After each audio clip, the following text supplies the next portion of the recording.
Have you noticed that what you think about, what we think about at night before we go to sleep, and what we think about, the things that we think about in the morning, are one and the same thing? That's really important because it shows us that there is an intrinsic link between our state of mind at night before we go to sleep and our state of mind in the morning, how we wake up to face the world. If our state of mind affects us as it does in our waking state, then we must ensure that our ritual around going to sleep is conducive to how we wish to wake up in the morning, how we would like to wake up feeling. I mean, let's face it, living wisdom is already something that we have to earn with our experience, our time and our sweat. It doesn't come naturally to us.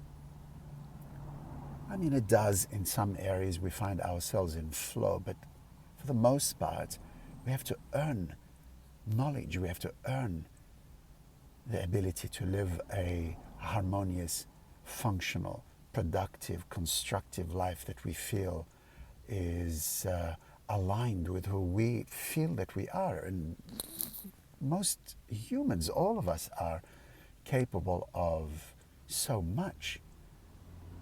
We don't even touch a measure of our full capacity. We're possessed of a body, we're possessed of feelings, we're possessed of a mind that is capable of translating thoughts into reality. Science calls this, by the way, collapsing the wave field function, or collapsing the wave function, causing the unmanifest to manifest out of nothing, essentially. So capacity is huge.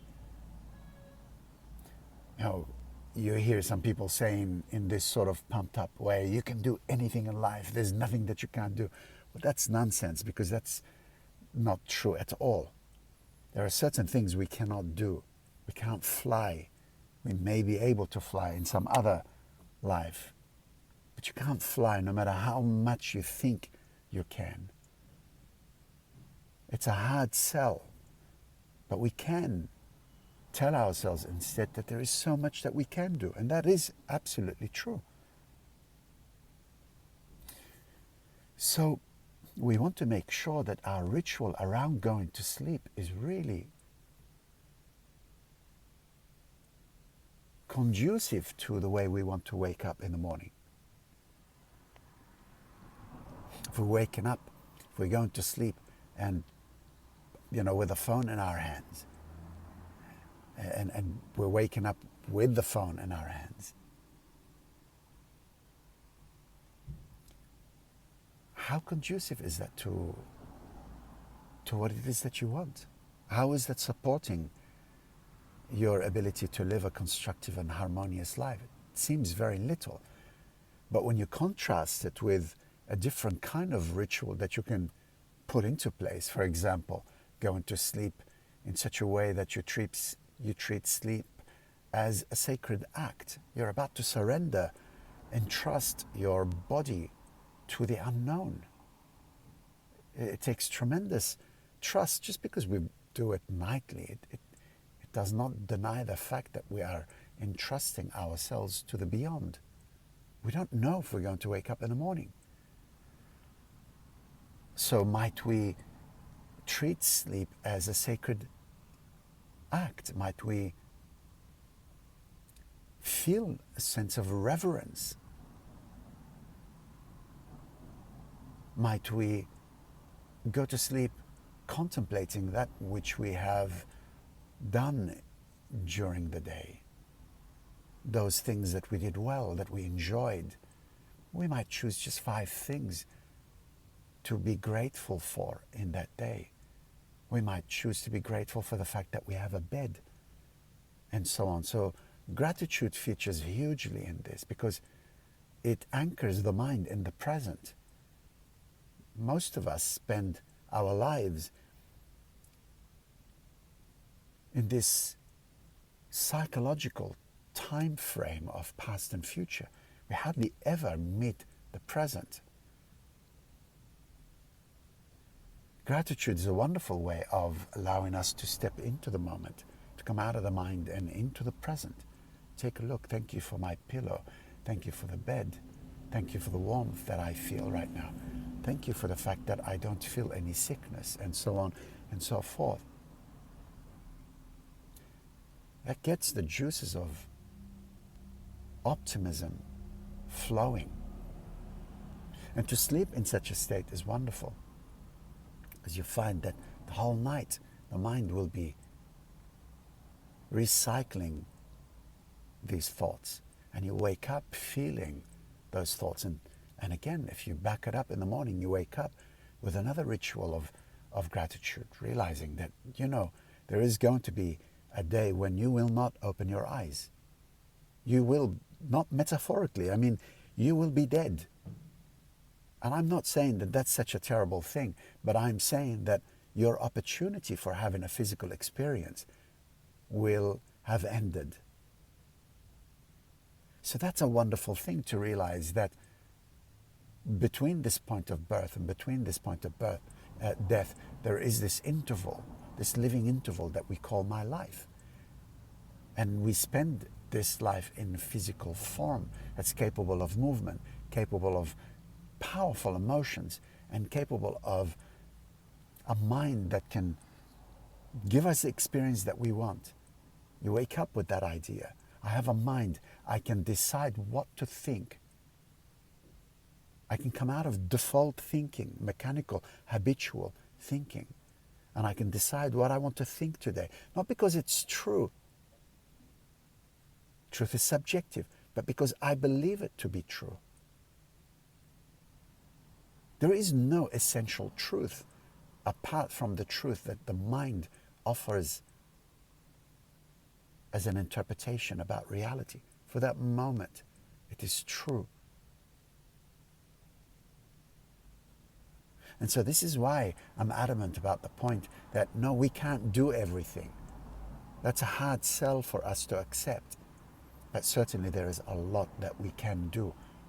There is a lot that we can do. And that's inspiring. I can think myself into possibility. I can use my mind. I can use my thoughts to engender possibility in my being.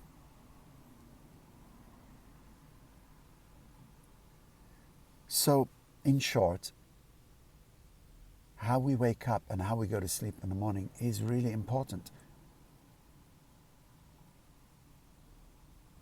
And if we can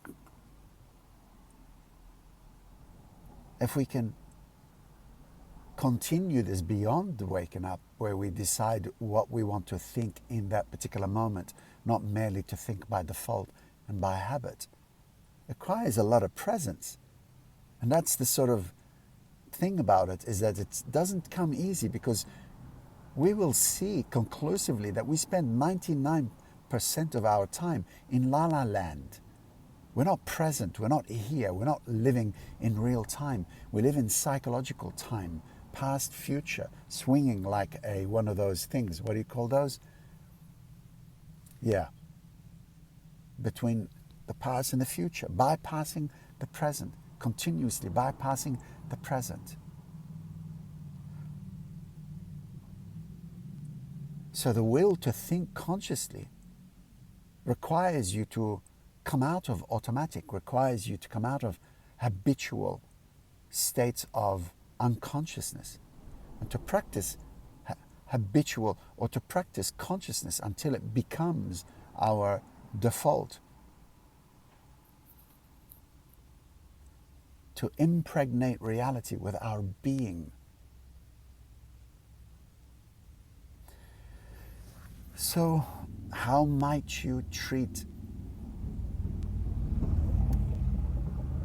the moment before you go to sleep as a sacred act worthy of reverence? How might you treat the morning moment as you wake up also as a reverent, sacred moment to wake up. Perhaps you might wake up and sit for a moment and tune into your mind. Attune your mind to the fact that you are alive again and you have a mind possessed with the ability to give you whatever experience that you want.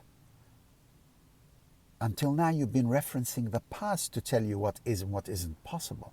But here you're deciding to step in and say, I will not reference my past. I will not reference the known. I will reference what it is that I wish to experience. And no, I cannot do everything, but I can do a lot. A lot is within my capacity. Everything is not. You're limited in human form. But you can use your mind in order to create a wonderful reality for you. And anyway, even if those things don't come about, it's irrelevant. Do you know why? Because it feels so good to be a conscious thinker. It feels great anyway. You have a positive thought that lights up the darkness within you. What do you care? It happens, it doesn't happen. Something to think about. All right, my friends, this is Bassam. I'm about to go and do a rebirthing session, and wish you a good day. Bye-bye.